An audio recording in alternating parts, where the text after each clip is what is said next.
અમારો પ્રોગ્રામ હતો હરિદ્વાર. બહુ સાંભળજો, આ પછી વચ્ચે ચૂકી જાઓ તો તમને આનું નાનું ખરાબ લાગશે. હા, હરિદ્વારમાં અમારો પ્રોગ્રામ હતો. સૌજી કાકાને એને રાખેલો પ્રોગ્રામ, આપણે સુરતવાળા હરિકૃષ્ણ એક્સપોર્ટ.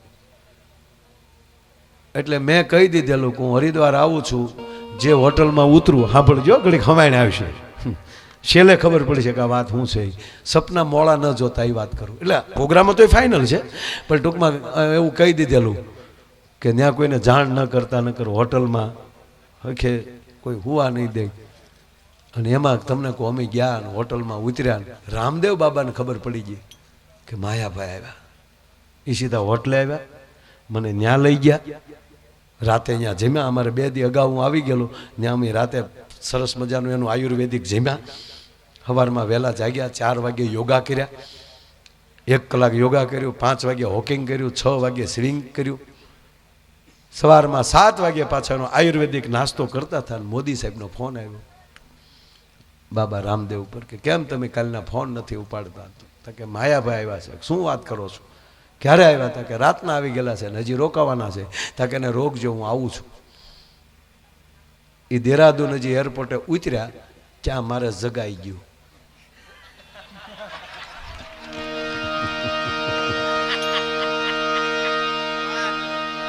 પછી હું ઓશિકા ઉપર ખીજાણો, ઘડીક તો હુવા દીધો હોત તો સપનામાં તો ભેગા થઈ જાત. વાત હાથ છે. આ સંસાર ખોટો કે સપનું ખોટું, આમાં કઈ હળવું જે નહીં રે.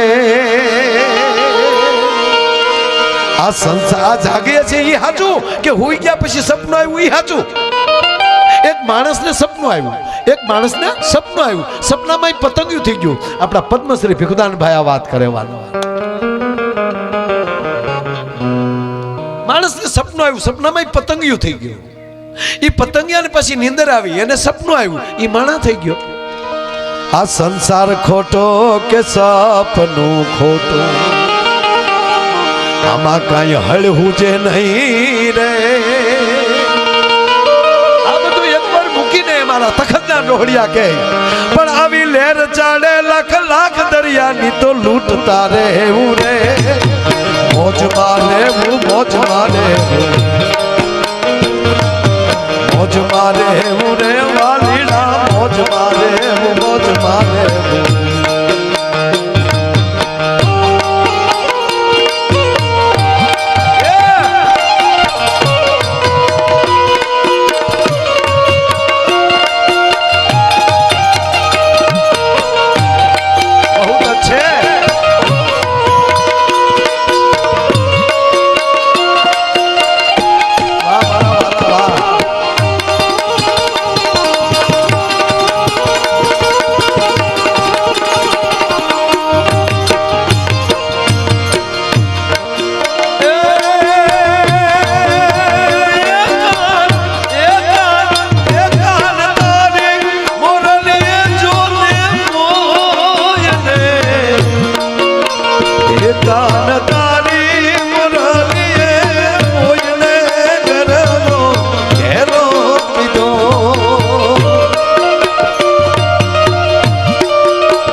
આની હા જ ચીઠી આવે છે.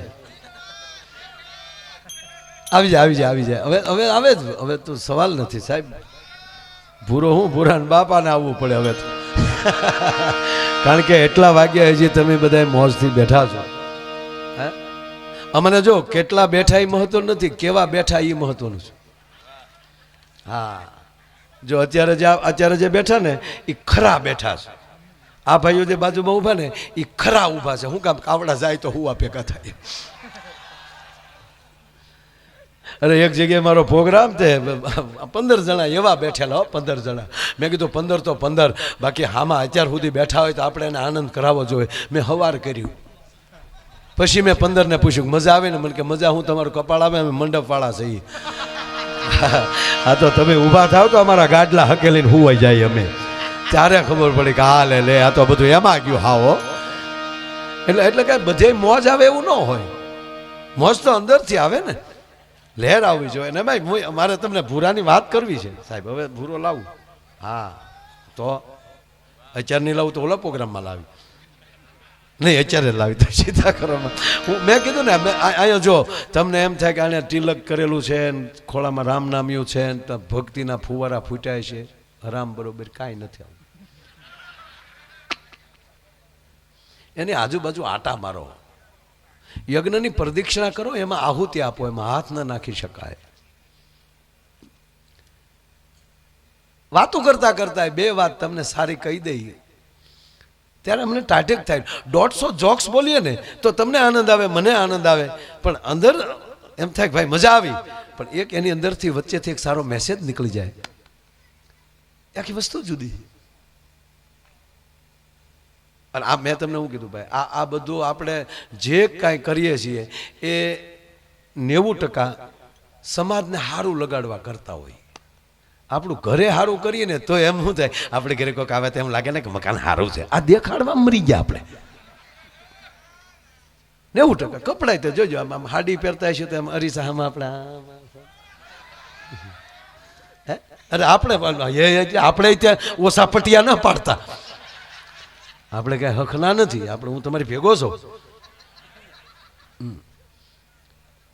આપણે હરખ પુદુડા બહુ હકીકત. જો બહેનોમાં ભાઈઓમાં ફરક કેટલો. આપણે છે ને આપણે સેવાભાવી બહુ છે. પુરુષ છે ને બહુ સેવાભાવી. આ તો હવે ભગવાનની ફેર થઈ. નહીં ત્યારે પહેલાં અમે કલાકારો બસમાં જ જાતા. પ્રોગ્રામ પૂરો થાય ને પછી આયોજકને પૂછ્યું વહેલી બસ ક્યારે નીકળો? કે આ ગામમાં ન નીકળતી, રોડે જ આવવું જ હોય. સાહેબ વાજાન પેટીઓ લઈ લઈને ત્યાં રોડે બેઠા હોય. હમણાં બેઠા